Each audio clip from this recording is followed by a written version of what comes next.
continuamos en La Venganza Será Terrible por AM750. Recuerden que hay un WhatsApp para los oyentes que es 11 6585 5580. Hablaremos del amor carnal. ¿Es bueno o es malo? Bueno, para mí es bueno. Estamos empezando con los consejos de la autoayuda. No, es una charla histórica. Podríamos comenzar diciendo que la medicina actual, o la opinión que prevalece en la actualidad, es que la vida sexual mejora la salud. Si uno tiene una vida sexual intensa, saludable y sana, en general va a estar mejor. Sí, sí. Es algo deseable, es algo aconsejable. Los médicos festejan cuando... ¿Festejan? Festejan es un decir, Sí, ¿no? sí. Pero quiere decir, felicitan a sus pacientes cuando dicen, bueno, sí, yo tengo una vida sexual muy intensa, muy gratificante. Y le cuentan Y detalles. le cuentan y empieza- detalles, sin ir más lejos, anoche. Bueno, por favor. Bien. Sin embargo, en distintas épocas se consideró lo contrario, que el exceso de carnalidad era no solamente pernicioso para la salud, sino que era moralmente incorrecto. Atención.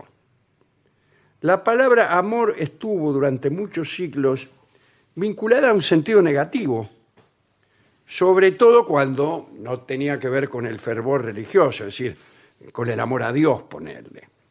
Y el Diccionario Universal de Furetière de 1690 dice así, aquí lo tengo. Disculpe, Ahí lo tiene, bueno, un poco muy bien. pesado el diccionario. Dice, amor se dice principalmente de esa violenta pasión que la naturaleza inspira en los jóvenes de ambos sexos para unirse. Por ejemplo, él se ha casado por amor, es decir, desventajosamente y arrebatado por una ciega pasión. Claro, como ve, la palabra clave es pasión, y lo hemos dicho aquí muchas veces, en el sentido casi olvidado de padecimiento. Un padecimiento es un mal. Cuando uno habla de la pasión de Cristo, no está hablando de un radioteatro, está hablando del padecimiento de Cristo, no de otra cosa. Y en ese sentido, muchísimos filósofos de la antigüedad clásica, de la Edad Media y aún del Renacimiento, juzgaban que el amor era en cierto modo una pasión, es decir, un padecimiento. Y aún en este tiempo, los que esperamos que el amor nos suceda, también admitimos que hay un fuerte componente de padecimiento en el amor. Por otra parte, pervivió durante mucho tiempo la implicancia inexorablemente pecaminosa entre amor y carnalidad.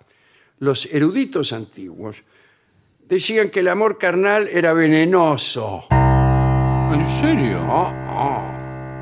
Atención, escribió San Pablo, si vivís según la carne, moriréis. San Agustín decía que el deseo era una enfermedad. Y decía que en su juventud, decía él, en su juventud había sido un calavera, como hemos dicho Sí, al principio del programa. al principio del programa, justamente. Ciertamente no solo era un calavera, sino me parece a mí que era maniqueo, era una secta de aquel entonces. Y hasta los 30 años, como hemos dicho, andaba por ahí de farra, hasta que dijo, bueno, me convierto, y así. Algunos decían que el amor era una melancolía, un humor nocivo del cuerpo, que llevaba a la palidez y a la falta de apetito. Discúlpeme. Sí. También lo dijeron Galeno, Maimónides y Constantino el Africano. Constantino el Africano es evidentemente el nombre de un personaje de tango. ¿Ah, sí? No, Sí, me- parece. Pero me parece, a mí. parece, sí. En Pero general era los que era un- mitos tangueros son así. fulano él, Sí. Tisoler el morocho, por ejemplo.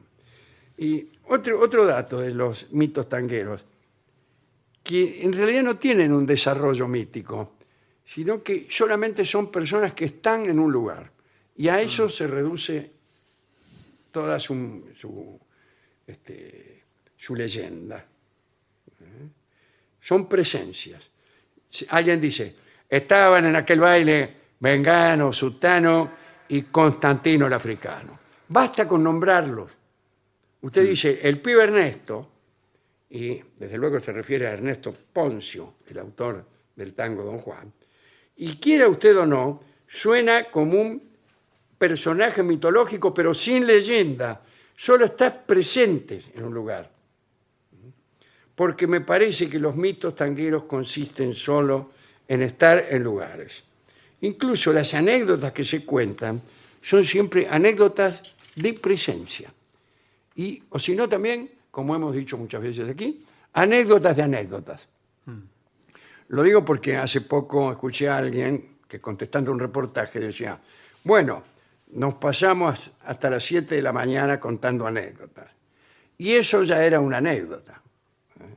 Contar que uno se la pasó hasta las 7 de la mañana contando anécdotas es una anécdota. Sí.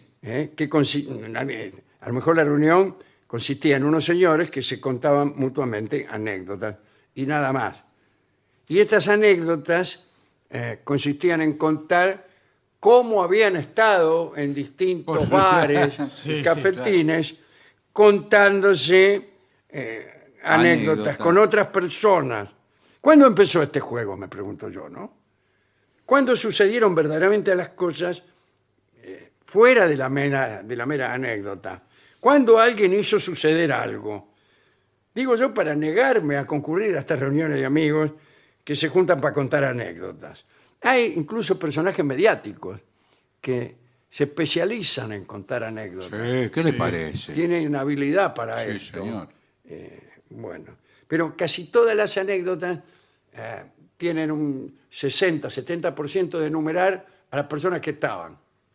Claro, por Estaba supuesto. fulano, estaba... Y Exacto. cuanto más presencias ilustres, por ejemplo, Constantino el africano, Sí. más prestigiosa es la anécdota. Bueno, lo que quiero decir es que Galeno, Maimónides y Constantino el africano, que debe ser un bailarín de tango, creían que las uniones sexuales, parecen sindicatos, ¿no? Sí. Este- Ahí entra la columna, mire. Sí. Si eran muy frecuentes, podían llevar a la muerte. Te lo decían. San Alberto Magno relató, ¿no?, la historia de un hombre que había hecho el amor 66 veces seguidas, una atrás de la otra. Sí, bueno. 66 en Sí. el mismo acto, digamos. 66 veces, una, otra. Sí, Sí, pero digamos... un poco Y verosímil. el último, Claro. diría alguien. Bien. Sí. En la autopsia, ya que el tipo murió, Sí, claro. Bueno, entonces se confirmó lo que decían. Que Claro, era claro. malo. se vio, pero mirá lo que vieron en la autopsia, que el cerebro había quedado reducido a muy escasas Por proporciones. favor, señor. Pero escúchenme. Uno se va poniendo estúpido. Pero ni siquiera eso, porque hace poco hemos dicho en este mismo Que el tamaño programa no tiene nada que el que ver. tamaño del cerebro no tiene nada que ver No, con bueno, pero su buen ese- funcionamiento. Pero es incómodo que se le achique el cerebro adentro de la cabeza y le Sí, baile. claro. Le Claro. queda como bailando. Aparte le el quedó cerebro. la única que le van a idea- hacer una resonancia y usted que está con el cerebro como piedritas en cerro. Ahí viene el sonajero, pase por acá. Lo único que piensas en eso, en ese cerebrito. La única idea que tiene. Claro. Pero en el tiempo de Aristóteles se creía que la simiente humana la producía el cerebro. Y es verdad, es verdad. Es cierto. La lujuria jamás se citó como el primero de los pecados, porque ese lugar estaba reservado, por ejemplo, al orgullo, a la avaricia. Pero todo lo concerniente al pecado carnal se consideraba muy indigno. Incluso los animales, algunos pensaban, ¿no?, eran más castos que los hombres. Aquella cita de Pedro Damián, que era Sí. un monje, que sostenía que los elefantes eran más pudorosos que la gente. Esta cita la hemos hecho aquí. Sí, me parece que sí. Se cuenta que el elefante ama la pureza de la castidad de un modo tan excepcional y va tan lejos en la execración de la obscenidad de sus deseos, que cuando está obligado a unirse para perpetuar su especie, ¿no? Gira la cabeza y mira para un costado, como elefante Que no. que lo están amando. No. Con la trompa. Sí. Claro, quiere decir que uno debería, mientras se dedica a estos menesteres, mirar para otro lado, por lo menos. Le tiene que dar vergüenza, eso Claro, es te lo que le tiene está dar vergüenza. diciendo. Tenés Le que tiene sentirte arrepentido. Sí, Por favor. Esto es lo que le está diciendo. Esa es la idea. Quedó La superada. idea hasta- general del cristianismo es esa, Sí, pero eso expresada quedó- así brutalmente. Pero más allá de los decires, ¿no? Digo, de la antigüedad respecto a las consecuencias del amor carnal, todo esto, citemos algunas curiosidades históricas respecto al despliegue que debían desarrollar las parejas para asegurarse una conducta pura. ¿No? Por ejemplo, eran limitadas las ocasiones para la unión. El mismo San Agustín decía que cuanto más frecuentemente los esposos se abstuvieran el uno del otro, mejore, meglio. Sí.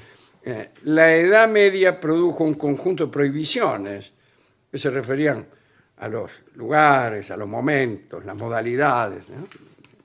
Y entonces, la unión sexual solamente podía verificarse un determinado número de días al año. Por ejemplo, los domingos no. Ajá. No se debía ensuciar el día del Señor con contactos indecentes. San Cesario lo había repetido en el siglo VI. Vamos a lo que dice San Cesario. Ante todo, buenas tardes.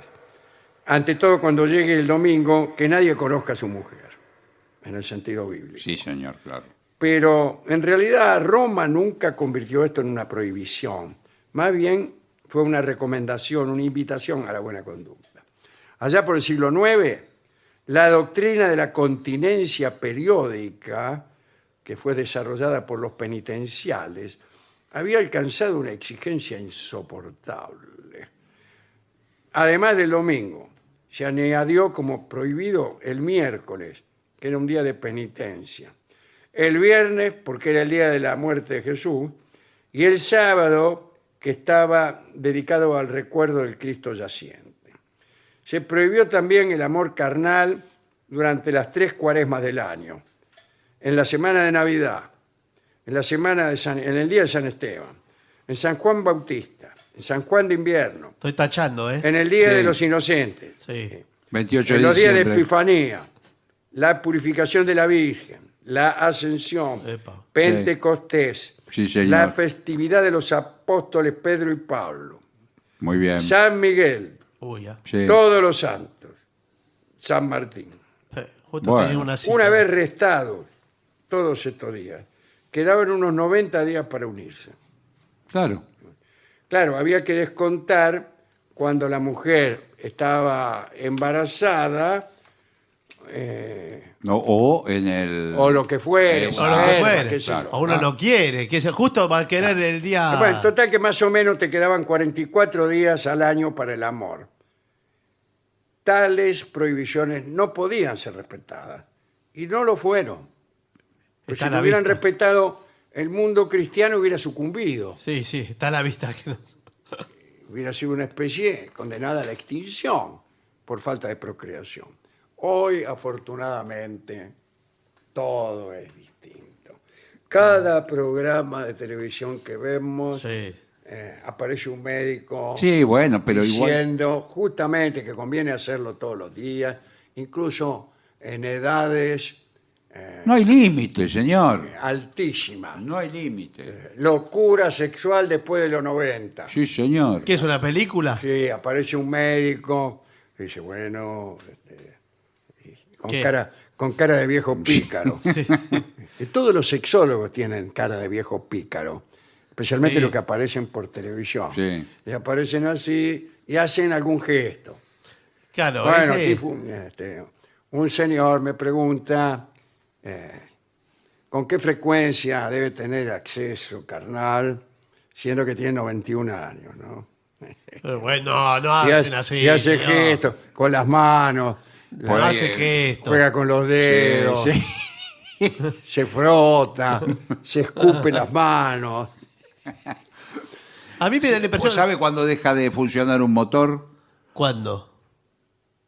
Cuando el motor deja de funcionar. Y sí, bueno, por Bueno, eso. entonces es lo mismo, la misma parábola para un ser humano. Claro, por eso usted Mientras no tiene... el motor ande, Claro, Que mientras vaya el para cuerpo adelante. aguante, la famosa frase de Exacto, Sandrini. Sí. Claro. Es una frase de rigurosa estirpe médica y sí científica. señor, Bueno, sí. claro. Mientras el cuerpo aguante, dele, qué sé yo. Yo voy a terminar este opúsculo con una pregunta. Sí. ¿Hay en este tiempo alguno que siga sosteniendo lo mismo que se sostenía en la Edad Antigua, en la Edad Media y aún en el Renacimiento? No. No sé, Debe haber en algún- ámbitos religiosos, muy... No, pero con justificaciones médicas no. No, justificaciones No. médicas no, pero... No, no. No, Creo que no. no sé. No, no. Hay, sin embargo, en los Estados Unidos, muchas opiniones que nosotros vemos a través de las películas o los documentales, de cierta gente que cree que no debe tener trato carnal antes del casamiento. Bueno, eso sí puede haber. Sí, puede haber. Y muchas religiones, Pero además, no por temas médicos, en ningún temas, caso. claro. No. En ningún Ese caso. sería por temas que, doctor. Religioso. debe religiosos, ser. morales. O sea, ¿qué me quiere decir usted que si tengo trato carnal con mi prometida, Sí. No, bueno, pero... ¿qué pero- pasa? Pero es ¿Es que la promesa se hace realidad? claro, la prometida todavía no es la... No, yo le digo, una cosa es si yo le hablo como médico y otra si yo le hablo como religioso. Si yo le hablo como médico, le digo, dele para adelante. Qué bien, qué buena qué buena O lo que terminología. sea. Para adelante. Bueno,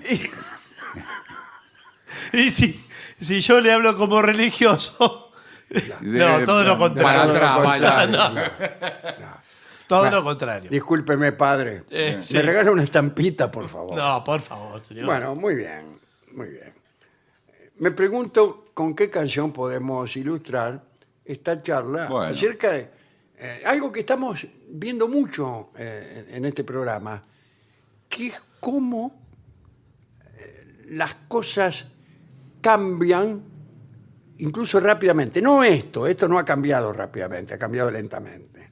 Pero, por ejemplo, tome mucha leche que hace bien, eso cambió rápidamente, Sí. no es así. No, exacto. Es todo lo contrario casi ahora.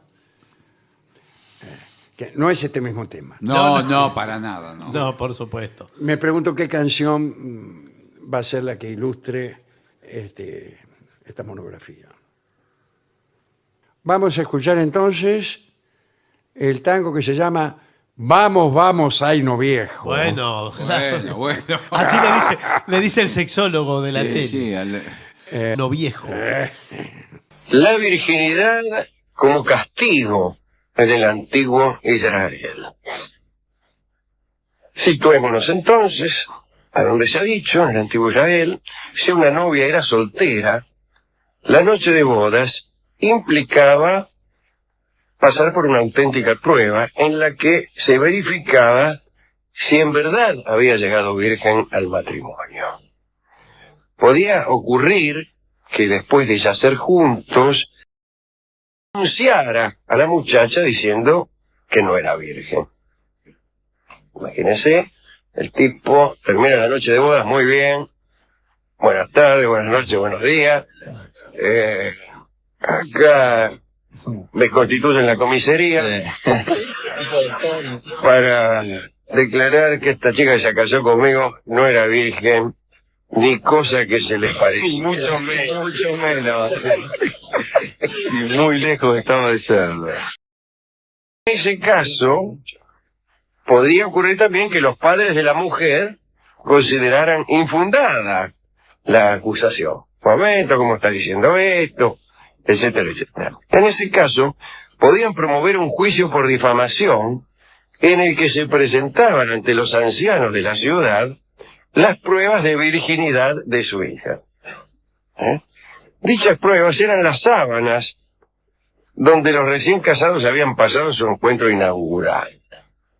Bueno, bastante problemático confiar únicamente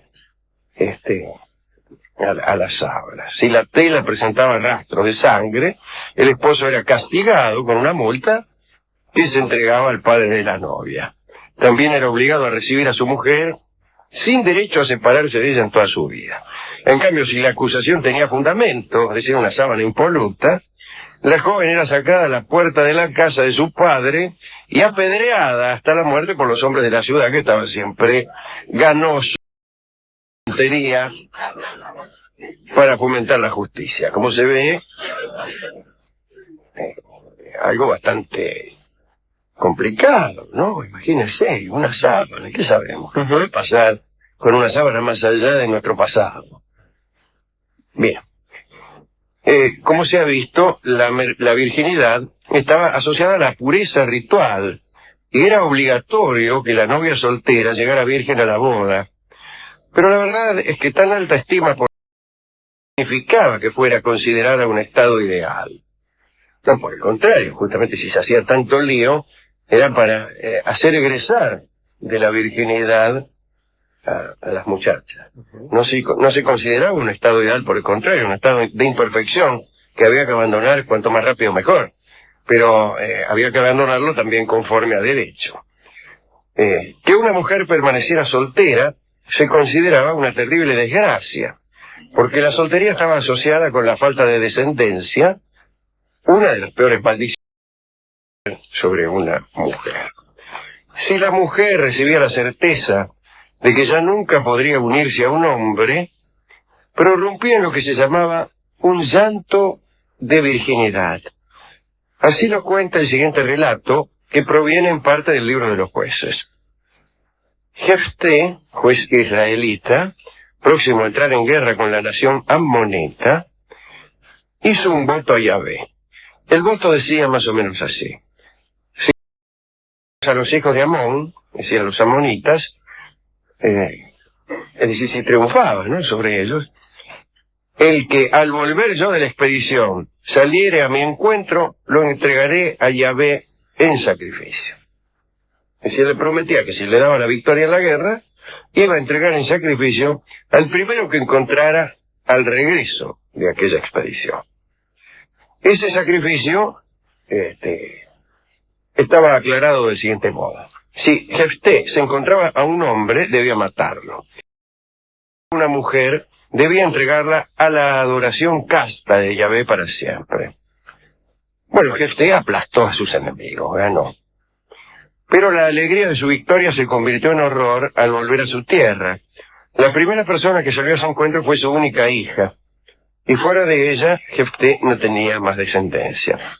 Cuando la muchacha se aproximó con tímpanos y danzas, Jefté rasgó sus vestiduras en señal de duelo y gritó: me has abatido del todo, y tú misma te has abatido al mismo tiempo. He abierto mi boca a Yahvé sobre ti, y no puedo volverme atrás.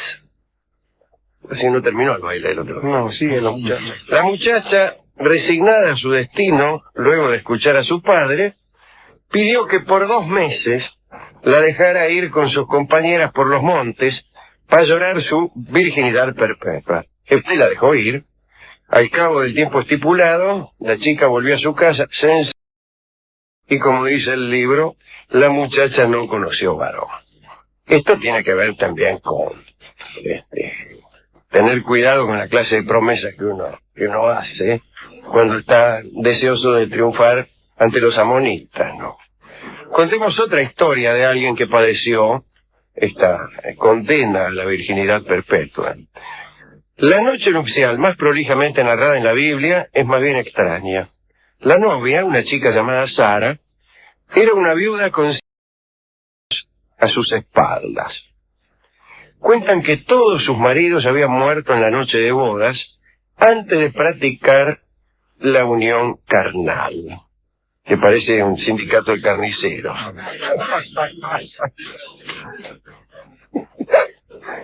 El secretario de la unión carnal, el doctor Pascualito, bueno, ¿dónde estaba? Parece que me confundí pensando en tantos carniceros amigos. Sí. Digo, antes de practicar la unión carnal, los maridos de Sara se morían. Eran víctimas en realidad de un demonio celoso. Había un demonio celoso enamorado de la belleza de Sara que provocaba la muerte de cada uno de sus maridos antes que el tipo pudiera unirse a Sara. La mujer, sin embargo, decidió casarse por octava vez, que tanto. Porfiada, ¿eh? Sus padres, en realidad, resolvieron no organizar la fiesta de bodas, mismo para no andar gastando guita de gusto, ¿no? Hasta ver qué suerte corría el marido, que se llamaba Tobías. Dijo, vamos a esperar a ver qué sucede al yacer este hombre con ella. Sara esperaba ansiosa y dar descendencia. La madre de Sara condujo a su hija al aposento nupcial. Más tarde, después de comer y beber, los padres de Sara condujeron a Tobías al aposento donde permanecía la muchacha. Saludaron, dieron ánimos. Dale, loco. Y se retiraron tras cerrar la puerta. Se puso prolijo. Discreto, lo dijo. Entonces Tobías, asustado ante la posibilidad de tener 7 novios anteriores, puso en práctica un conjuro que le había indicado el ángel Rafael, a base de hígado y corazón de pescado. Según dice el libro, el demonio que mataba a los esposos de Sara huyó, espantado por aquella mezcla, al Egipto superior, que es donde huyen los demonios de mujeres que acostumbran dar muerte por celos a los maridos sobrevivientes. Derrotado el demonio, entonces Tobías y Sara se unieron con facilidad, con felicidad. Entre tanto, el precavido padre de Sara ya no solo no había hecho la fiesta, sino que también había encargado a sus criados que cavaran una tumba para ubicar al octavo esposo de su hija. Una vez con su esposa que mandara a una de sus criadas a ver en qué estado había quedado el muchacho, a ver si estaba ya suficientemente finado como para enterrarlo. La criada entró a la habitación y vio que los recién casados estaban alegremente dormidos. Entonces, felices, los padres de Sara mandaron tapar la fosa antes de que amaneciera, para que no se enterara todavía. Al día siguiente empezó la celebración de la boda, que duró 14 días, uno atrás del otro. Esas fueron las pequeñas historias que tenía yo que contarles acerca de virginidades y dificultades para abolirlas. ¿A quién se lo quiere dedicar? Bueno, a la hija. Sí, pobre, condenada a la virginidad eterna. Claro, solo por encontradiza. Claro. Pero eso nos debe llamar a cierto cuidado. Primero, el que ya señalé, ya no meterse a hacer promesas sin antes avisar a la familia, por lo menos. No vas a salir primero, no salga nadie, te vas a resecar para todo el viaje. Deja que salga algún otro gil. O hacer una salvedad. Prometo, si va el primero que saliere, menos lo de mi familia. Menos si sale uno de mi familia, no se cuenta, bueno. Pero no, la otra cosa es no salir. Primero el cuidado del padre de no prometer, pero también los parientes del que va a luchar contra los amonitas tienen que quedarse encerrados hasta que llegue el mismo padre, ya cruzado con extranjeros y todo. Viene en el fondo de la última pieza, te escondes.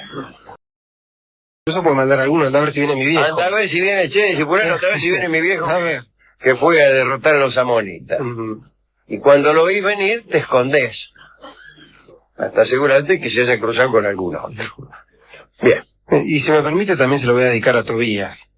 A Tobías. Había que ser guapo. Por la obligación de consultar al ángel Rafael y hacerse recetar un preparado de pescado e hígado para espantar demonios celosos. El detalle del demonio celoso es extraordinario. Que un demonio esté celoso y que no haga nada, simplemente mate a los maridos. Si quiere algo, ¿por qué no? Yo conozco muchos así, que son como ese demonio. Que no hacen nada de ellos, pero se encargan de perturbar a los que sí andan con ganas de hacerlo. Sí, señor, es cierto. Bien. Hemos elegido, para ilustrar estos pequeños relatos, La boda, una obra de Federico Moreno Torró, en la versión del conjunto de guitarras Entre Cuerdas. La boda seguramente ha sido compuesta por Moreno Torroba en conmemoración a esta octava boda de Sara, en la que se cortó la serie de muertes de esposos. Adelante entonces.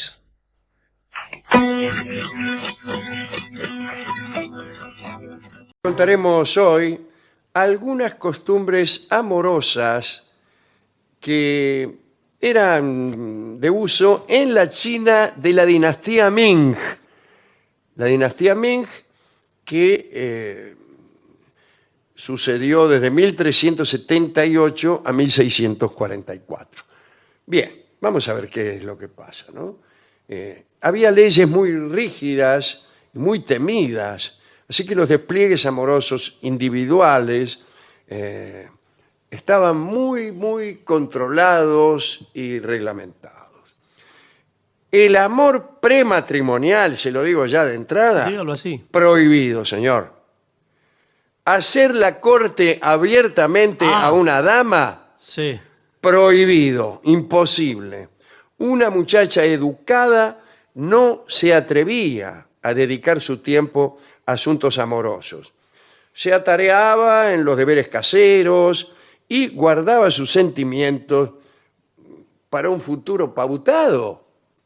Qué sé yo. Más bien yo diría que guardaba sus sentimientos para siempre, porque las mujeres chinas debían esperar hasta que llegara el momento en que el amor fuera legal, y la legalidad la otorgaba el matrimonio, que siempre era gestado por los mayores. Así que el amor no te llegaba nunca, porque te lo elegían,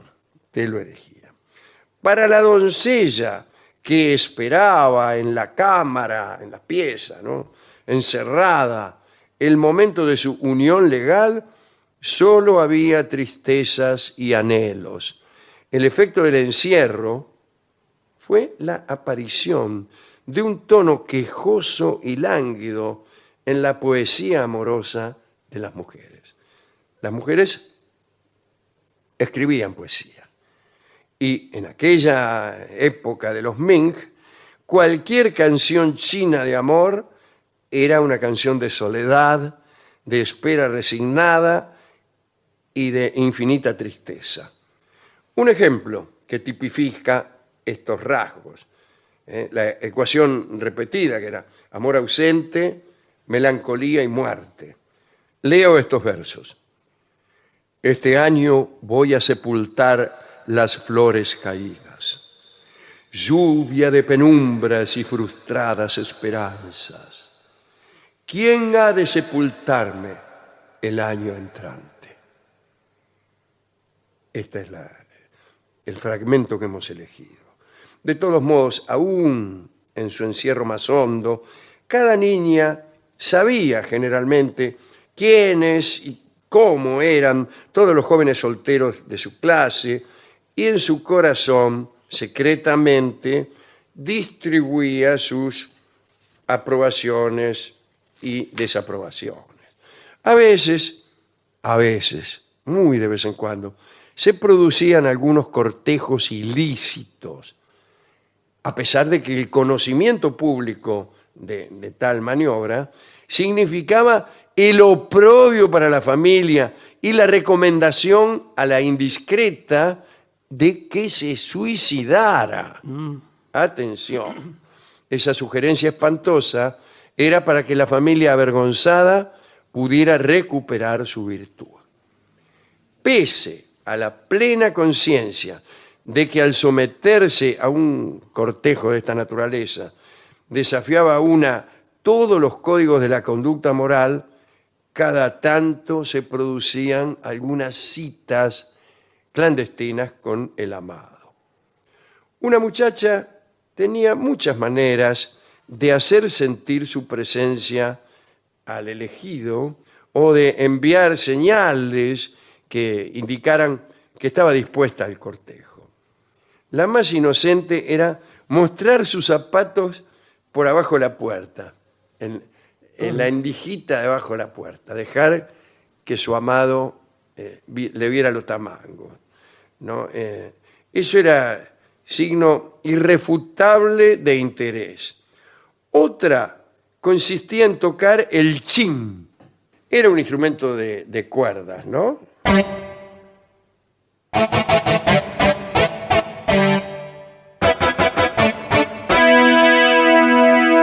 Parece que tiene interés. Claro, la Parece nena que tiene estaba interés. ahí. Bueno. Señor, ¡Epa! casi pornográfico. es Muy eso. bien. Otra manera más directa, era pedir al maestro de algún hermano, si es que lo tenía, que enviara unos versos a determinado muchacho. ¿Cómo es eso? ¿Qué sé ¿Un yo? intermediario? Sí, se suponía que el hermano era condiscípulo de alguien. Sí, pero es mucho tener. Sí, no entiendo mucho esto. Es mucho tener. Bueno, efectuado alguno de estos contactos prohibidos, podía concertarse una reunión secreta, pero no podían mantenerse mucho tiempo estas reuniones. Eran encuentros que quedaban inexorablemente truncos. No hubo nunca casos en los que la ilegalidad de los primeros encuentros se convirtiera en una unión matrimonial posterior. No. No existía. Un inicio de esas características, aunque fuera luego aceptado por la familia, inhabilitaba a un matrimonio decente. Si alguna vez te habías encontrado en forma ilícita con alguien, ya no te podías casar con ese tipo. El comienzo de una relación secreta lanzaba a los enamorados a un final irrevocablemente triste. Y eso estaba dispuesto así por las autoridades, señor. Sí, pero ¿cómo? No me venga con nada. Bueno, Acá pero- somos así. Ahora, más allá de eso, el hombre o la doncella sí podían comprometerse luego con otros. Sí, con Con otros, otros, sí, fenómeno. pero también impuestos por el mismo sistema, o sea... Así, Tampoco sí, mucha claro, chance. pero no podías volver con la misma mina. mm, Los hombres, sin embargo, tenían muchas libertades. Todo lo ¿no? contrario, sí. Todo lo contrario. Casi todos los que participaban en la carrera de funcionarios iban a casas de cortesanas y en eso no había oprobio ninguno. A través de los periodos Ming y los primeros años de gobierno manchú, que son los que vinieron después, había un arroyo, el arroyo Qinhuaiyou, que es un arroyo que quedaba frente al templo confuciano de Nanking. Bueno, ese arroyo era escenario de romances juveniles de muchos estudiantes, pero con cortesanas. Claro. La proximidad del templo confuciano era adecuada y lógica porque era el lugar de los exámenes oficiales y allí se reunían los aspirantes. Para celebrar su triunfo o consolarse de su fracaso, los estudiantes iban hasta el arroyo y se encontraban con las cortesanas. Claro, a la salida de los exámenes. Y claro, se sentaban, parece, a la orilla del arroyo y las cortesanas pasaban en bote entonando unas canciones, ¿no? Después se alejaban y pasaba otro bote con otra canción. Y así los estudiantes esperaban el desembarco final de todas las cortesanas y se acercaban y elegían a la que más lo había entusiasmado al tipo, ¿no? Bueno. Qué abordaje curioso, ¿eh? El de... Sí, se escribió muchísimo fluvial. acerca de esta tradición y aquel arroyo, Chinguayó, quedó vinculado a los encuentros amorosos y durante mucho tiempo, aunque los amantes estuvieran en cualquier otro lugar de la China, se decía vamos al Chinguayó, como una invitación o como una metáfora del comercio carnal. Los hombres consideraban impropio que las niñas decentes tocaran instrumentos o que tuvieran un intenso aprendizaje literario. Pero las cortesanas sí. Las cortesanas podían cultivarse en esas actividades. No necesitaban de la ignorancia como baluarte de su virtud. Digamos, para terminar, que de las cortesanas más conocidas, evidentemente la más popular es Chen Yuanzhuang. Chen Yuanzhuang era una famosísima cortesana de aquella época, de la última época de los Ming y también de la primera de los manchúes, que fue la última dinastía, la de los manchúes, aquella que terminó ya con la irrupción de los fenómenos republicanos en China, ¿no? Parece que esta chica, Chen Yuanzhuang, era la amante de un general de provincia llamado Zhang Wei. Parece que había sido raptada Chen Yuanzhuang por un general de los Ming, llamado Li Tzu, y se la llevó a Pekín, el niato. Ahora, Zhang Wei, el enamorado, desesperado por recuperar a su amante, decidió entrar a Pekín con la ayuda de tropas manchúes.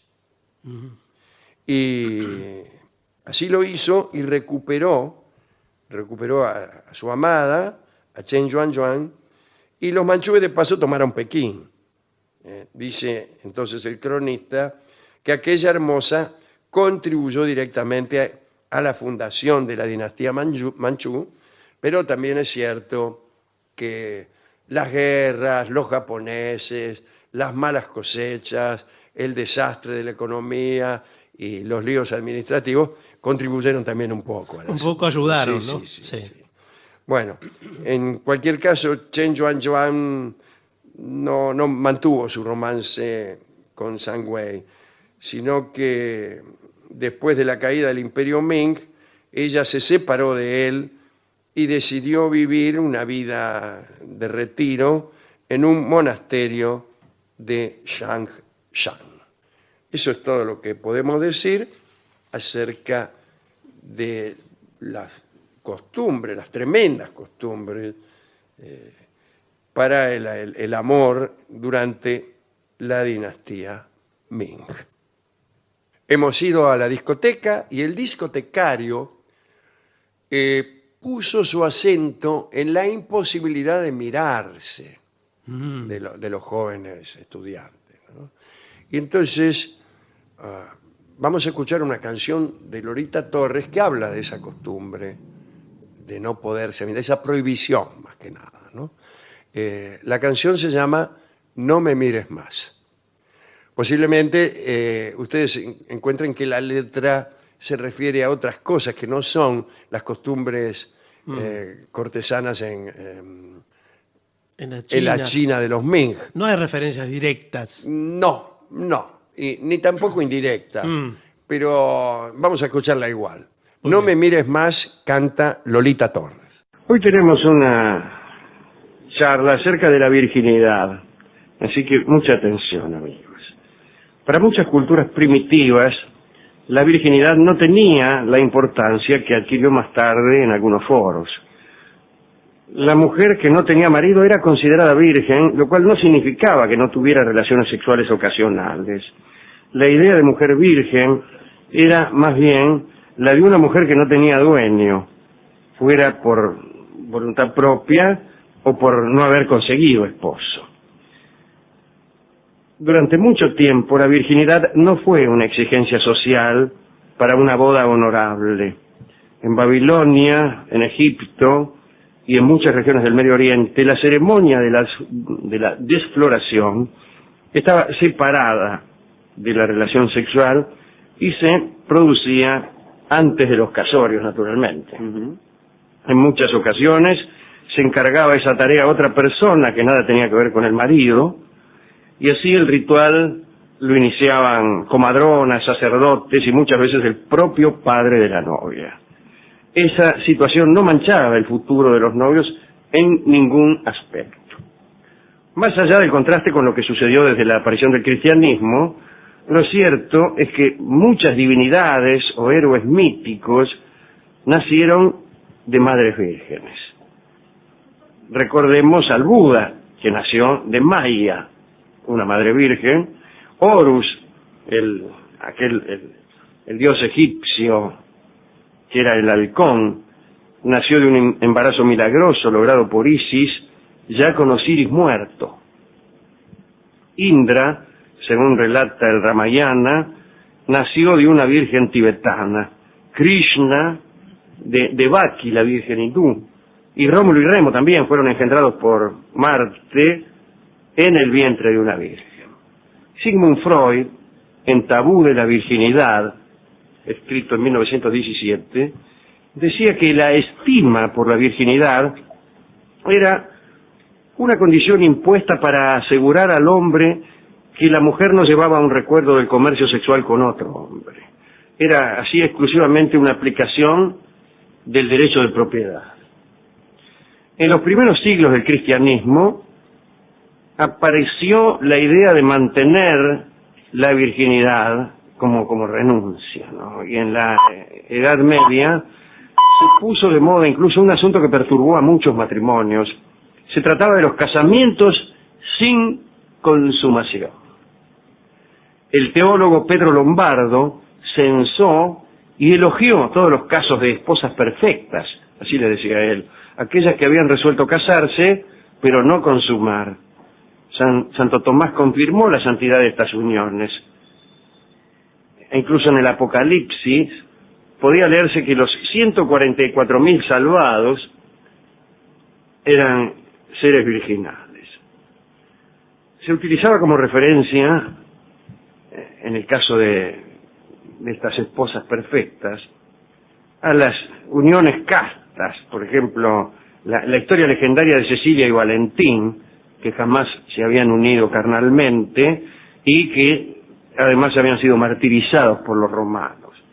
Se hallaron grandes méritos en Melania, quien allá por el año 400 se negó a darse a su marido Pinio y murió en el 410 en Jerusalén después de fundar un monasterio con la virginidad intacta. Ella, no el monasterio.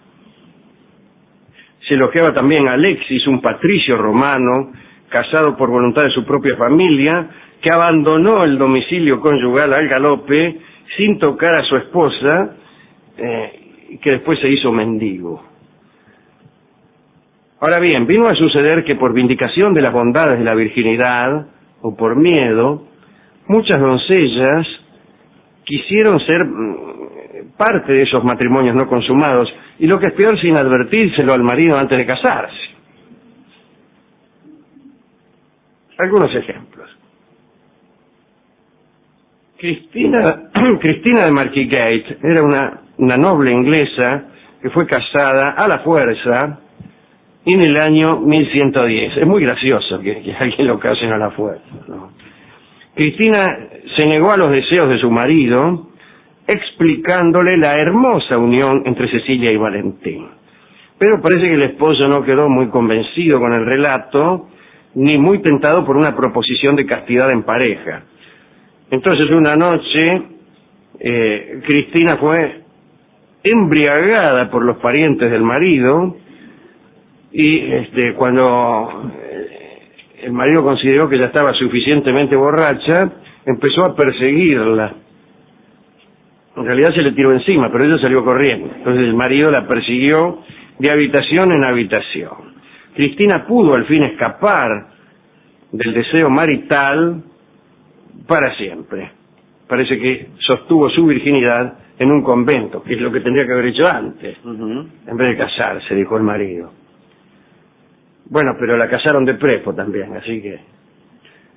A quien se le propuso esa idea del matrimonio no consumado fue nada menos que Enrique VIII, también llamado Charlottón, ¿no? Lo hizo su primera esposa, la primera de las 6, la piadosa Catalina de Aragón, hija nada menos que de Fernando Isabel. Y parece que la tipa tenía pensado proponerle a Enrique VIII, que era una bestia. Y tan luego, ¿no? Claro. Esta forma de matrimonio sin consumación. Pero en la corte del rey Enrique había ceremonial para todo, incluso para eso, ¿no? Entonces, cuando fue a encontrarse por primera vez con Catalina, Enrique estaba acompañado por una especie de ejército que lo escoltaba desde su habitación hasta la de su esposa, ¿no? Pajes con antorchas, gente que llevaba mudas de camisones, si las mudas hablaran, otros llevaban velas, licores, recipientes para la enjuagada posterior, armas me imagino, qué sé yo, pues, si entraba alguno. Catalina vio aquellas armas que en realidad estaban vinculadas al erotismo de Enrique. A él le gustaba tener armas cerca, parece que veía un hacha y se ponía como loco el tipo. Pero Catalina interpretó mal, o quizá bien, aquellas armas. Creyó que si no cedía a todos los deseos del rey, le iban a liquidar con alguno de esos cazagañotes que había por ahí. Y entonces ni siquiera le dijo nada a Enrique. No le dijo, che, ¿qué te parece si hacemos un matrimonio casto? Y directamente, en cuanto lo vio venir, ya empezó a sacarse las pinzas, ¿no? Y este es el último caso de virginidades que tenemos en este catálogo de virginidades perdidas, ganadas o sostenidas.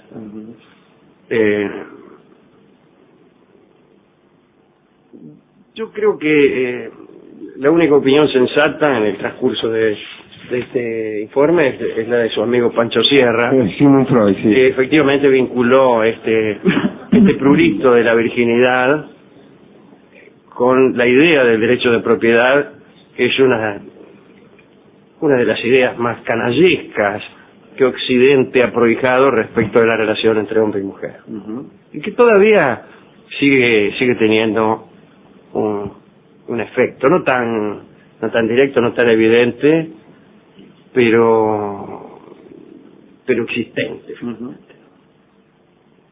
Bien. ¿Quiere hacer alguna dedicatoria a alguna persona célebre por su virginidad o por la precoz falta de ella? No, Alejandro, simplemente a las mujeres que a veces tienen que padecer o que han padecido en la historia por esta obsesión de la pertenencia de algunos hombres, ¿no? Yo quiero dedicar esto a las mujeres de Babilonia que estaban obligadas a prostituirse siquiera una vez en la vida. Ajá. Era obligatorio que todas las mujeres de Babilonia una vez en la vida se prostituyeran e iban a una escalinata en un templo de Babilonia y empezaban a esperar que alguno se les insinuara o le hiciera una proposición. Las lindas enseguida cumplían con la obligación legal y se reintegraban al circuito de sus amoríos comunes, ¿no? Cotidianos. Volvían con sus maridos, con sus novios o a su soledad. Pero las feas tenían mucha dificultad. Se ponían ahí en la escalera del templo y nadie las elegía. Y como era obligación que se prostituyeran, hasta que no apareciera un cliente, no se consideraba como cumplido el requisito, y muchas de ellas estaban incluso hasta un año yendo todas las noches a la escalera. No ligaban nada. Pero a mí me parece que debía haber corruptela, ya me ¿Qué le imagino. parece? Sí, ¿Por sí. qué, Alejandro? Nunca falta. Dice, dice, prostituímela a la Ashtarte, Sí, que está ahí hace como 6 meses y no se le acerca ninguno. Va a ser el que no la conoce. No, dice que vaya otro. No la toco ni con un palo, Sí, dice el bueno. No. Bueno, así que especialmente a las feas va mi dedicatoria, a las este mujeres siempre. babilonias feas que estaban ahí soportando cierzos y selliscas sin que nadie se les acercara. Claro. Hemos ido a la discoteca a conseguir un disco y hemos conseguido el disco que se rompió el otro día. Lo arreglaron. Que no nos servía, no me acuerdo para qué charla, pero para esta sí, que es La Virgen del Perdón, un lindo vals que va a cantar don Ignacio Corsini, dedicado a todas estas mujeres, sea que hayan conservado su virginidad, sea que la hayan perdido. Adelante, don Ignacio.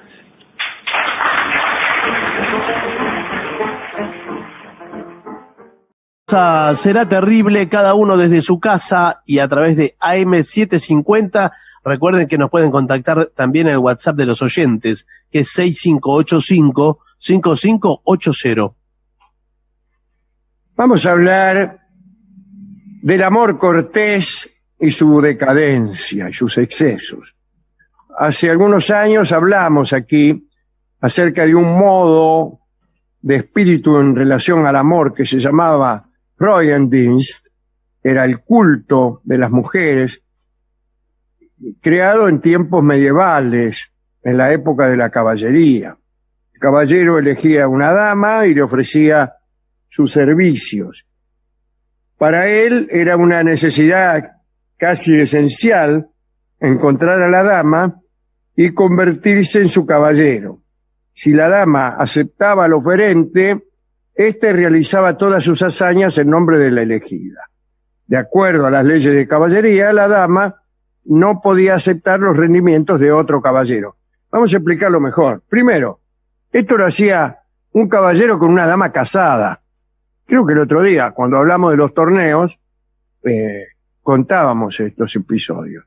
Un caballero cualquiera elegía una dama casada y le ofrecía homenaje, casto homenaje. Y el marido lo sabía. Incluso cuando estaba en los torneos, el tipo luchaba en nombre de esa dama. En este mismo sentido, el Freudendienst. Cabe preguntar ahora cuál era la recompensa de ese culto del caballero. ¿Qué le daba la dama al tipo? Y bueno, le daba un poco le daba algunas prendas para que él tuviera en los torneos, algún pequeño gesto, etcétera. Ya vamos a ver. En principio, el culto a la mujer, sin embargo, era en sí mismo una recompensa. Y gracias a ella, a la recompensa, el caballero se elevaba sobre el tedio de la vida cotidiana y alcanzaba un cierto estado de ánimo, de exaltación, ¿no?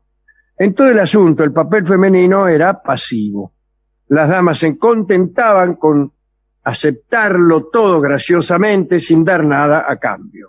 Tal vez de ese modo también llevaban un poco de excitación a una vida que casi siempre era monótona. Recuérdese que los casorios por amor eran muy raros en aquel tiempo y que las demostraciones maritales, por eso mismo y por otras causas como las ausencias por guerra, etcétera, etcétera, eran muy escasani. En la mayoría de los casos, la dama se mostraba un tanto renuente y debía ser cortejada y asediada de acuerdo con las reglas de juego, hasta que finalmente aceptaba al enamorado. Había damas que eran muy crueles y muy exigentes, que pedían sangrientas demostraciones de amor. Citamos brevemente las desventuras de Ulrich von Liechtenstein, un rico noble de Estiria, en aquel entonces, si contamos esa historia. Y hoy tenemos un poquito más sobre él. Von Liechtenstein escribió poesía en alemán, fue autor de trabajos sobre cómo los caballeros y los nobles podían llevar vidas más virtuosas. Era el Minnesänger, parte de una cofradía de trovadores, ¿no?, germanos. El Minnesang era la tradición de poesía lírica y la canción allá por el siglo XII, entre el siglo XII y el siglo XIV. Estaban unidos en comunidades o hermandades. Ulrich era el miembro de una familia rica e influyente. Nació alrededor de 1200 en Muró, en el ducado de Estiria, que hoy queda por Austria. Ulrich fue famoso por su colección de poesía supuestamente autobiográfica, que precisamente se llamaba Freundins, el servicio de Freundis, el servicio a la dama. Escribió sobre sí mismo como un protagonista que realiza hazañas en honor de mujeres nobles casadas, según hemos explicado recién. El protagonista se embarcó en una búsqueda notable. Cuando este joven Ulrich fue armado caballero en Viena, consideró llegado el momento de ofrecer sus servicios a una dama. Dicen que la homenajeada fue la esposa del príncipe Leopoldo VI de Austria, Teodora Angelina. Ulrich envió sus canciones a la dama. Ella las leyó, pero le contestó que no necesitaba un caballero ni ningún homenaje. Más tarde, Ulrich se enteró de que a ella no le gustaba su labio superior, que tenía una fea protuberancia. El tipo tenía un labio con un poquito, una protuberancia acá, y a la mina no le gustaba. Entonces Ulrich llamó a un gran cirujano y le ofreció una gran suma de dinero para que le operara el labio. No había en aquel tiempo drogas calmantes. El cirujano propuso entonces maniatar al caballero, pero él no quiso perder la oportunidad de soportar la tortura sin un quejido como un homenaje más a su dama. La operación tuvo éxito, pero Ulrich debió pasar 6 meses inmovilizado en su lecho, sin poder comer ni beber. Se convirtió casi en un esqueleto. Mi cuerpo sufría, escribió, pero mi corazón estaba feliz. La dama se enteró de la operación e informó a Ulrich, por medio de una tía, que estaba dispuesta a recibirlo, pero solo para ver el labio corregido. Se encontraron durante una cabalgata, pero ella salió al galope antes de que él pronunciara palabra. Dictó entonces a un escribiente unos poemas y se los envió a la dama. Respuesta: nada. Su amor no flaqueó. Resolvió demostrar con hechos que merecía el favor de la dama. Triunfó en 100 torneos. En un torneo, también por su dama, recibió una herida y el dedo meñique de una mano le quedó colgando. Entonces se lo cortó y se lo envió a su amada. Consideraba que su dedo estaba mucho mejor en el gabinete de la dama que adherido a su propia mano. Compuso un poema, lo encuadernó, le adjuntó una cajita de oro en la cual guardó el dedo que se había cortado. Después le mandó el dedo a la mina, ¿no? Y ella contestó con un mensaje: guardaré el libro en mi cajón y contemplaré el dedo diariamente, pero no se ha acercado a la meta ni el grosor de un pelo. Aunque me sirviera durante 1000 años, sería tiempo perdido, le dijo la mina. Ulrich resolvió seguir con sus hazañas y entonces compró ropa femenina, un guardarropa entero, y recorrió media Europa disfrazado de Venus y aceptando las provocaciones. se hacía desafiar y se batía en duelo con los tipos que lo cargaban porque estaba vestido de mujer. Durante la gira, vestido de mujer, rompió 307 lanzas y no sufrió el menor daño. Su fama empezó a crecer. Las damas recibían al campeón con expresiones de ilimitado entusiasmo, pero él seguía fiel a su amor. Se volvió hacia la poesía con más pasión y envió sus versos, mejor dicho, discúlpenme, a la cruel belleza que lo desvelaba. Un buen día, tiempo más tarde, Ulrich von Liechtenstein recibió una invitación de la dama. Le concedía una entrevista personal. Para evitar toda publicidad, lo invitó a disfrazarse de mendigo y a mezclarse con los leprosos que andaban pidiendo limosna a la entrada del castillo. Allí se le daría la señal secreta para la cita. Ulrich pasó varios días entre los leprosos sin que nadie lo llamara, hasta que llegó la invitación. Le exigieron que se acercara a determinado muro del palacio y en un momento descendió una especie de caja elevadora, una pequeña jaula traccionada por sogas por los guardias del palacio. El caballero puso un pie en el artilugio y lo subieron hasta una ventana. Allí la dama lo recibió y elogió su lealtad, pero la emoción llevó a Ulrich a exigir pruebas tangibles del amor de la dama. Juró que no se movería de ahí hasta no recibir la recompensa del Bailigen, que era una especie de homenaje que consistía en acostarse el caballero junto a la dama durante una noche entera, pero solo dentro de los límites de la virtud y el honor. Te acostabas junto a la mina y ambos se quedaban ahí mirando el techo en sin buena hacer compañía. nada. La dama accedió al pedido, pero puso otra condición. Debía subir nuevamente a la plataforma que lo había elevado.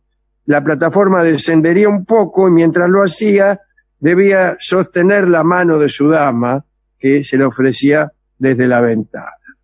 Aceptó Ulrich la condición, pero mientras descendía la dama le dijo: «Veo que merecéis mi favor, besadme ahora». El beso era un beso casto en la frente. Casi desvanecido de felicidad, Ulrich elevó los labios sedientos, pero cometió el error de soltar la mano de la mena y se abalanzó con movimientos torpes y entusiastas, y en ese mismo momento lo arrojaron con plataforma y todo. ¡No! Sí, al patio del castillo. Y así acabó su Freudendienst, su culto a aquella dama. Y el caballero no la perdonó. Según propias palabras de Ulrich, solo un loco podía servir indefinidamente sin ninguna esperanza de recompensa. Algunos caballeros empezaron a comprender que las damas a las que habían puesto sobre tan elevado pedestal eran, después de todo, muchachas que no merecían tantos sacrificios. Tannhäuser, no el de la leyenda, sino el poeta que vivió entre 1240 y 1270, se rebeló contra aquel yugo y en sus poemas satirizó los ideales de la caballería, ¿no?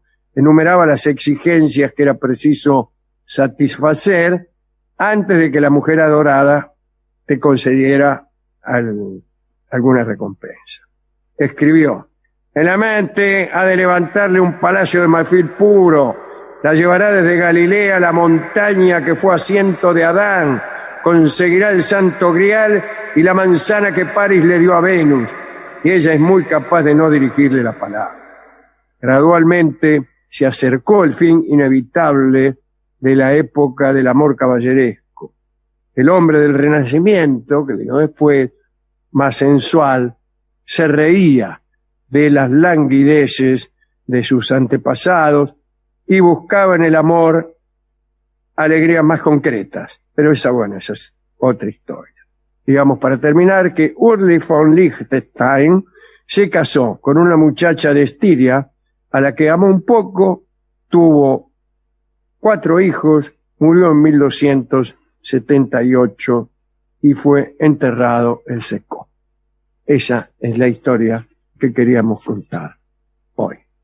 Y una historia que en algún momento me inspiró a mí para escribir una pequeña tontería, un radiocine, alguna cosa así que después se iría convirtiendo en lo que me costó El amor de Laura. Ah, sí. Claro que si bien se mira también un señor del amor cortés, del Freudendienst, que le hace caso a una señorita demasiado exigente. Bueno, ¿con qué podemos ilustrar esta charla? Escucharemos entonces de Lo que me costó el amor de Laura, el fragmento que se llama Hay algo que usted tiene que saber. Hablaremos del amor carnal. ¿Es bueno o es malo? Bueno, para mí es bueno. Estamos empezando con los consejos de la autoayuda. No, es una charla histórica. Podríamos comenzar diciendo que la medicina actual, o la opinión que prevalece en la actualidad, es que la vida sexual mejora la salud. Si uno tiene una vida sexual intensa, saludable y sana, en general va a estar mejor. Sí, sí. Es algo deseable, es algo aconsejable. Los médicos festejan cuando... Festejan es un decir, ¿no? Pero quiere decir, felicitan a sus pacientes cuando dicen, bueno, sí, yo tengo una vida sexual muy intensa, muy gratificante. Y le cuenta detalles. Y le cuenta detalles, sin ir más lejos, anoche. Bueno, por favor. Bien. Sin embargo, en distintas épocas se consideró lo contrario, que el exceso de carnalidad era no solamente pernicioso para la salud, sino que era moralmente incorrecto. Atención. La palabra amor estuvo durante muchos siglos vinculada a un sentido negativo, sobre todo cuando no tenía que ver con el fervor religioso, es decir, con el amor a Dios, ponerle. Y el Diccionario Universal de Furetière de 1690 dice así, aquí lo tengo. Disculpe, ahí lo tienen, bueno. Un poco pesado el diccionario. Dice, amor se dice principalmente de esa violenta pasión que la naturaleza inspira en los jóvenes de ambos sexos para unirse. Por ejemplo, él se ha casado por amor, es decir, desventajosamente y arrebatado por una ciega pasión. Claro, como ve, la palabra clave es pasión, y lo hemos dicho aquí muchas veces, en el sentido casi olvidado de padecimiento. Un padecimiento es un mal. Cuando uno habla de la pasión de Cristo, no está hablando de un radioteatro, está hablando del padecimiento de Cristo, no de otra cosa. En ese sentido, muchísimos filósofos de la antigüedad clásica, de la Edad Media y aún del Renacimiento, juzgaban que el amor era en cierto modo una pasión, es decir, un padecimiento. Y aún en este tiempo, los que esperamos que el amor nos suceda, también admitimos que hay un fuerte componente de padecimiento en el amor. Por otra parte, pervivió durante mucho tiempo la implicancia inexorablemente pecaminosa entre amor y carnalidad. Los eruditos antiguos decían que el amor carnal era venenoso. ¿En serio? Atención, escribió San Pablo, si vivís según la carne, moriréis. San Agustín decía que el deseo era una enfermedad. Y decía que en su juventud, decía él, en su juventud había sido un calavera, como hemos dicho. Sí, al principio del programa. Al principio del programa, justamente. ciertamente no solo era un calavera, sino me parece a mí que era maniqueo. Era una secta de aquel entonces. Y hasta los 30 años, como hemos dicho, andaba por ahí de farra, hasta que dijo, bueno, me convierto, y así. Algunos decían que el amor era una melancolía, un humor nocivo del cuerpo, que llevaba a la palidez y a la falta de apetito. Discúlpeme. Sí. También lo dijeron Galeno, Maimónides y Constantino el Africano. Constantino el Africano es evidentemente el nombre de un personaje de tango. ¿Ah, sí? No, Sí, me pero parece a mí. parece, sí. En general, ¿Era los mitos tangueros son así.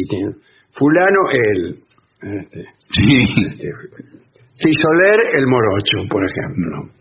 Y otro dato de los mitos tangueros, que en realidad no tienen un desarrollo mítico, sino que solamente son personas que están en un lugar.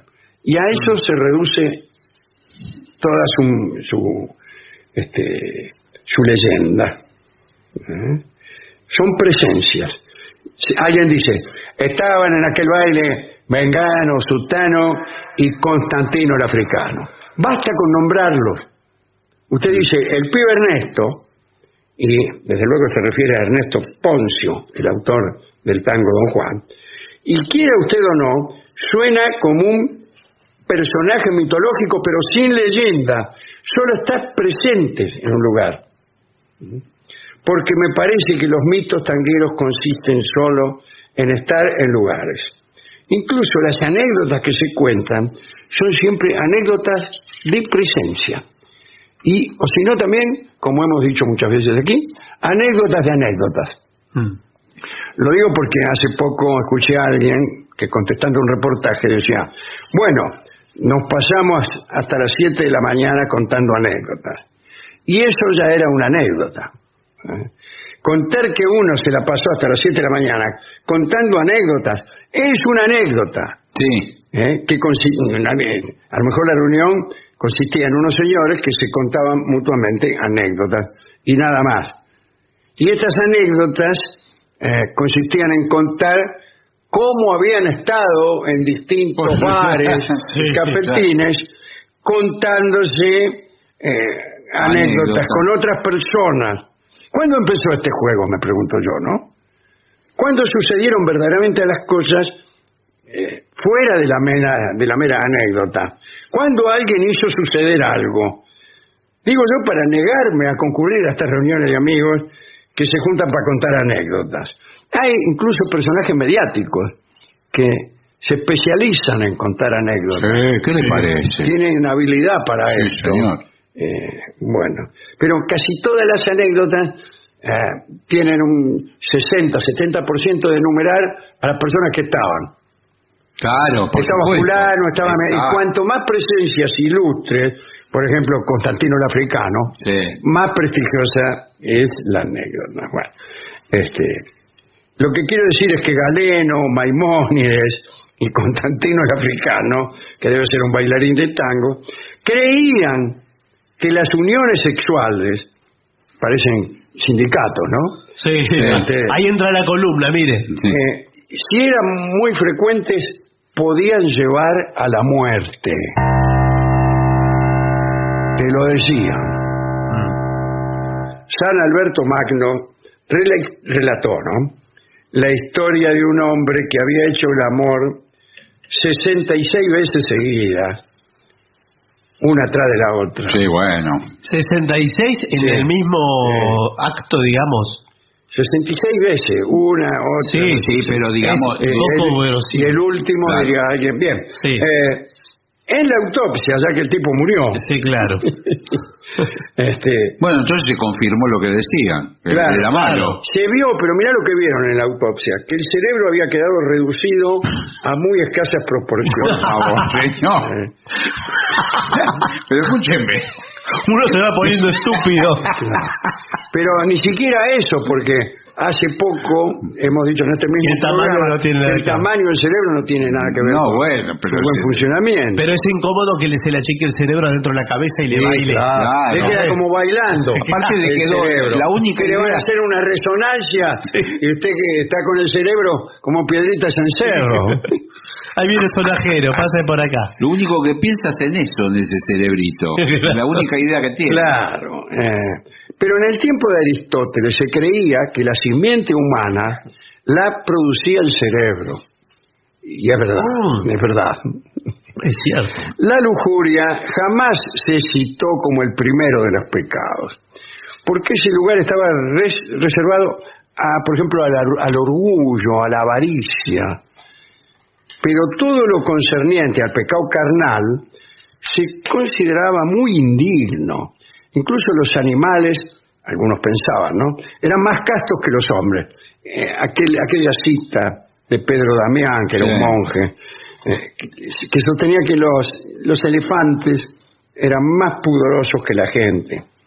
Esta cita la hemos hecho aquí. Sí, me parece que sí. Se cuenta que el elefante ama la pureza de la castidad de un modo tan excepcional y va tan lejos en la execración de la obscenidad de sus deseos, que cuando está obligado a unirse para perpetuar su especie, ¿no?, gira la cabeza y mira para un costado, como elefante No. que lo están amando. No.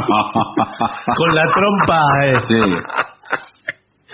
Claro, quiere decir que uno debería, mientras se dedica a estos menesteres, mirar para otro lado, por lo menos. Le tiene que dar vergüenza, eso es lo que le está diciendo. Tenés que sentirte arrepentido. Sí, Por favor. eso es lo que le está diciendo. Esa es la idea. Quedó superada. La idea general del cristianismo es esa. Sí, quedó expresada superada. así brutalmente.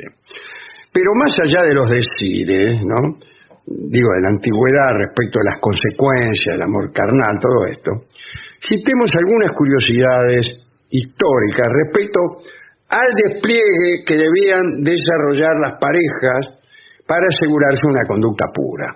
Ujú. Por ejemplo, eran limitadas las ocasiones para la unión.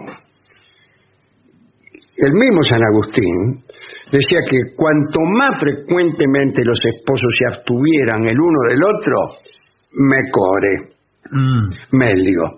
Sí. La Edad Media produjo un conjunto de prohibiciones que se referían a los lugares, a los momentos, las modalidades, ¿no? Y entonces, la unión sexual solamente podía verificarse un determinado número de días al año. Por ejemplo, los domingos no. Ajá.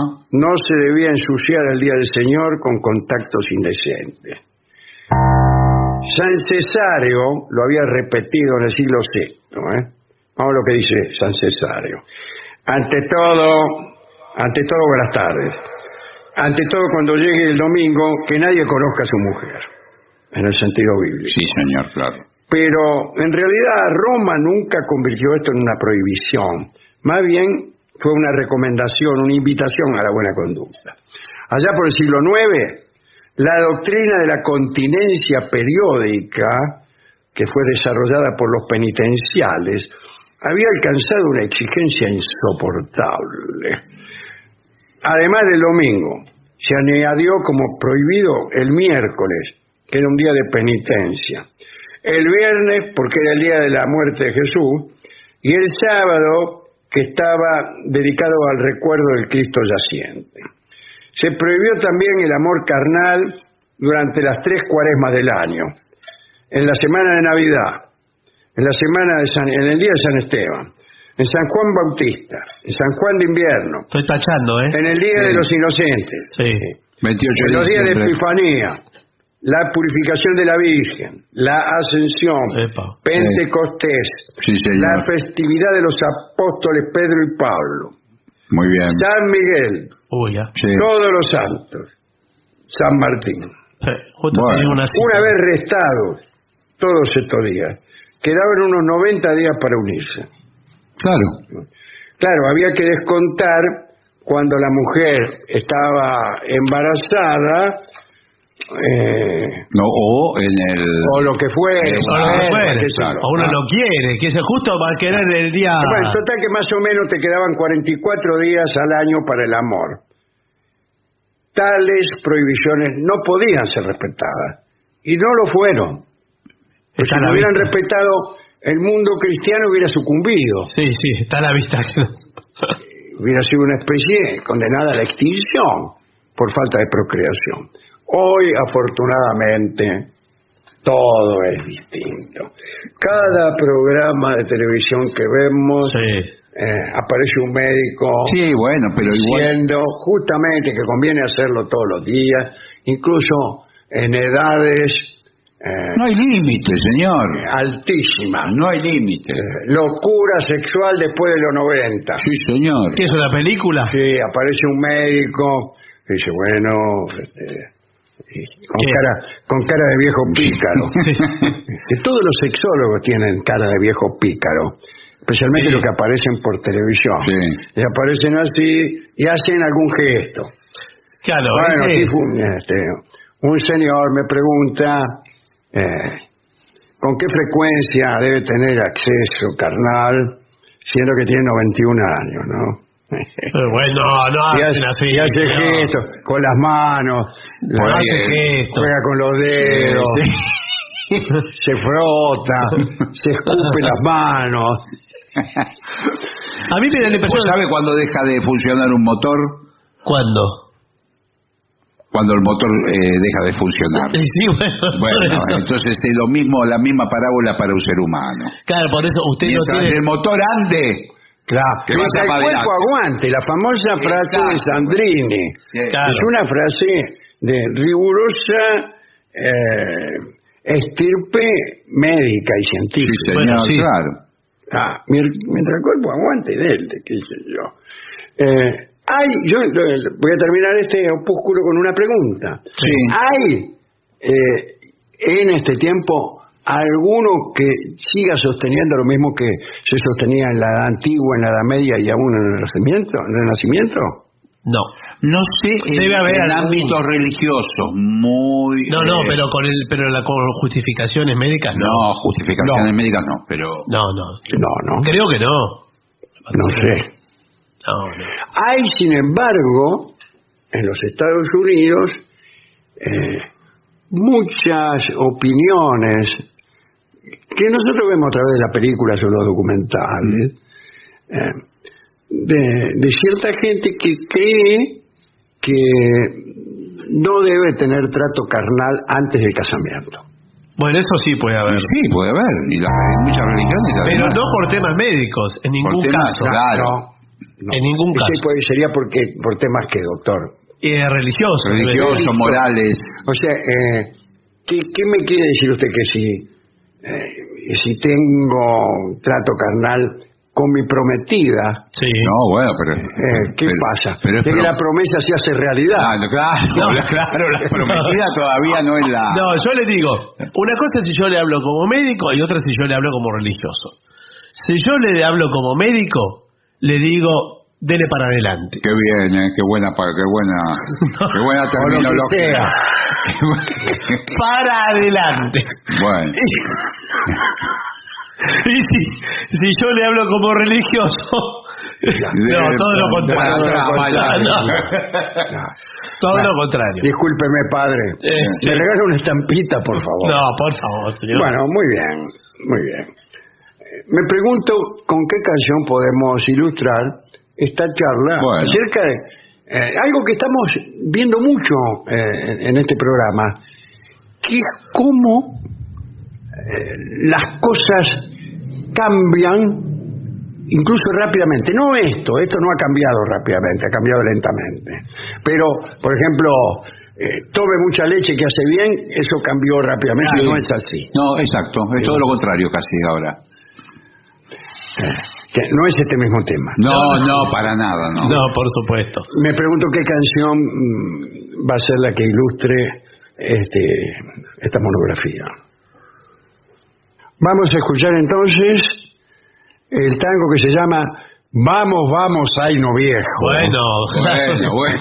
así le dice el sexólogo de la tele. Sí, En la versión de Edmundo Rivera.